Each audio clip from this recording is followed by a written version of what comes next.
ان کو انتظامی صلاحیت پیدا کرنے کے لیے چھوٹے بھی ہیں اگر ناظم اطفال تو ان کے ساتھ پھر بھی تعاون کریں تاکہ ان کو پتہ لگے کہ اصل چیز تعاون ہے. نیکی اور تقویٰ میں تعاون کرو, اللہ تعالیٰ کا یہی حکم ہے. خاک صاحب کا سوال ہے کہ آج کل چھوٹی عمر سے ہی بچوں کو اسکول میں سیکس ایجوکیشن کی تعلیم دی جاتی ہے. اطفال الاحمدیہ کس طرح سے بچوں کو اس ماحول سے محفوظ رکھ سکتی ہے؟ پہلی بات تو یہ والدین کا کام ہے یہ کہ گھروں میں بچوں کو بتائیں جب وہ دیکھ کے آتے ہیں کہ یہ چیزیں باتیں ابھی تمہیں سمجھ نہیں آ سکتی, اسکول میں تمہیں پڑھاتے نہیں ہیں. اب یہاں تو یہ آواز اٹھنی شروع ہو گئی ہے کہ 13-14 سال سے پہلے بعض سیکس ایجوکیشن کی باتیں نہیں کرنی چاہیے بچوں کے ساتھ, ٹھیک ہے. اور جگہوں پہ پھر آہستہ آہستہ اٹھنی شروع ہو جائیں گی, احساس پیدا ہونا شروع ہو گیا بعض جگہوں پہ. تو دوسری یہ ہے کہ اطفال کو ان سے اگر کوئی بچوں کے ذہنوں میں کوئی سوال اٹھتا ہے تو ان کو پھر طریقے سے سمجھاؤ کہ یہ تمہاری عمر نہیں, تم اس کے بارے میں سمجھ نہیں سکتے, یہ ایک علم ہے اور تو اس کا علم تمہیں تب ہوگا جب تم اس ایج پہ پہنچو گے. اس لیے گو تمہیں اسکول نے بتا بھی دیا ہے تب بھی ابھی تمہیں اس کی سمجھ نہیں آ سکتی صحیح طرح, بجائے اس کے سختی سے اس کو رد کرنے کے. پہلا بات تو کام تو اطفال سے زیادہ والدین کا ہے. والدین کو ایجوکیٹ کریں, محترم اطفال ان کو لکھ کے بھیجیں کہ آپ نے اپنے بچوں کو گھروں میں کس طرح ایجوکیٹ کرنا. اب یہ ساری جتنی ایکٹیویٹیز ہیں آپ کی جو محتمین ناظمین ہیں ان کی جو رپورٹیں آئی ہیں اس میں سے 1/3 اطفال سے زیادہ تو کہیں بھی نہیں انوالو کسی بھی ایکٹیویٹی میں. نمازوں سے لے کے سوائے چندے میں آپ کہتے ہیں یہ 70-80% انوالو ہیں, باقی تو ایکٹیویٹیز میں تو انوالو ہے ہی نہیں. اگر آپ کچھ کر بھی لیں گے اطفال الاحمدیہ کے تحت تو 1/3 کو کر سکتے ہیں, اس میں سے بھی کچھ پرسنٹیج ماننے کی بات آپ کی.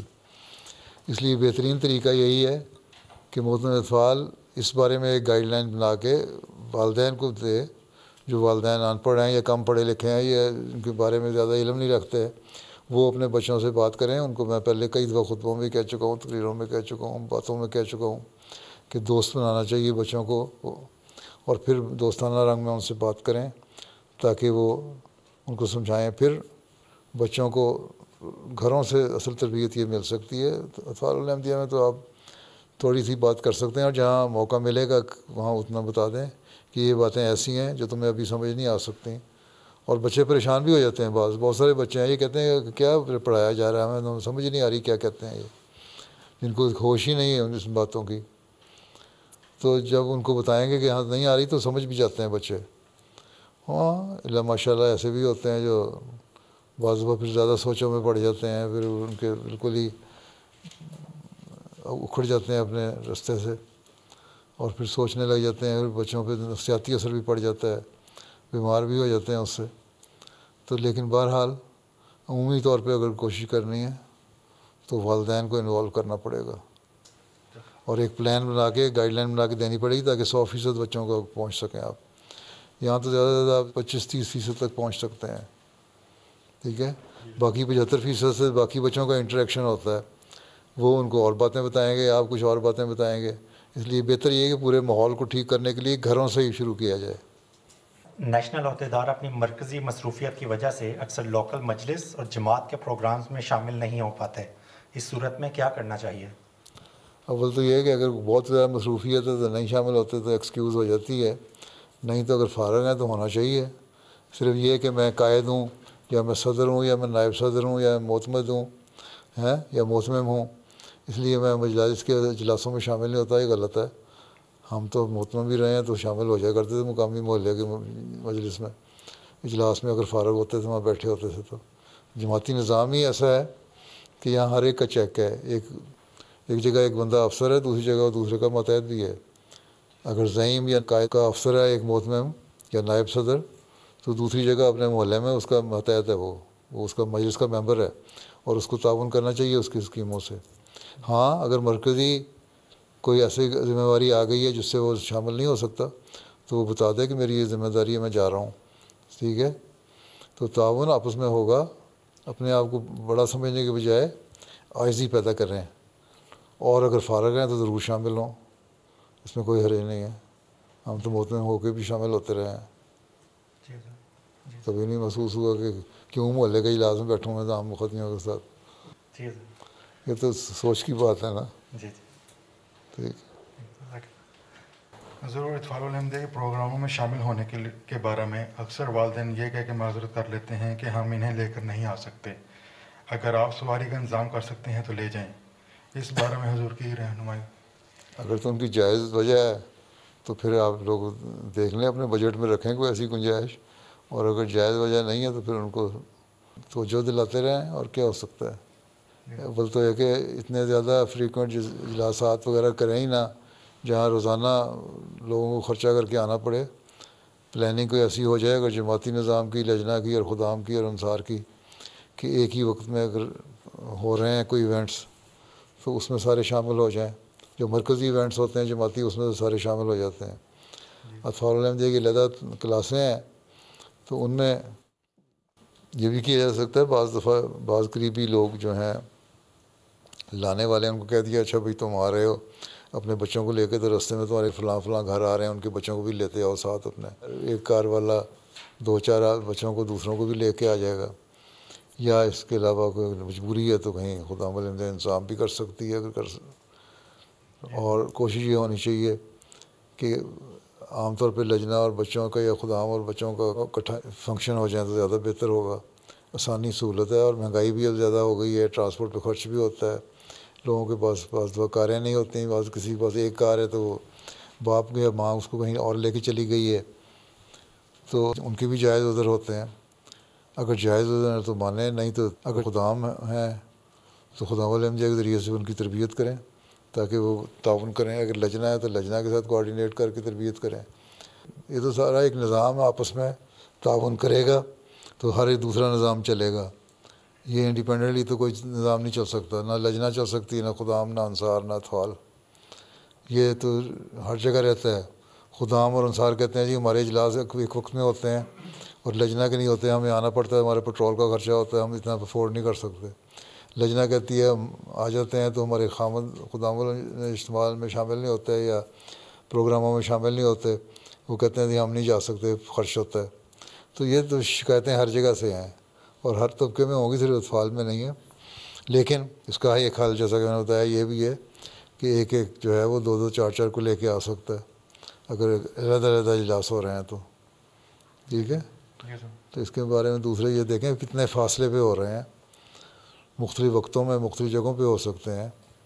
اگر ایک ہی سینٹر ہے تو اور بات ہے, اگر کوئی ایسی صورت پیدا ہو سکتی ہے کہ مختلف سینٹر بن سکیں تو بعض علاقوں میں جا کے کیے جا سکتے ہیں اجلاس تاکہ کچھ نہ کچھ رابطہ رہے. As the mulaqat concluded, the Khudam had the opportunity to have pictures with Hazur and received the gift of pens.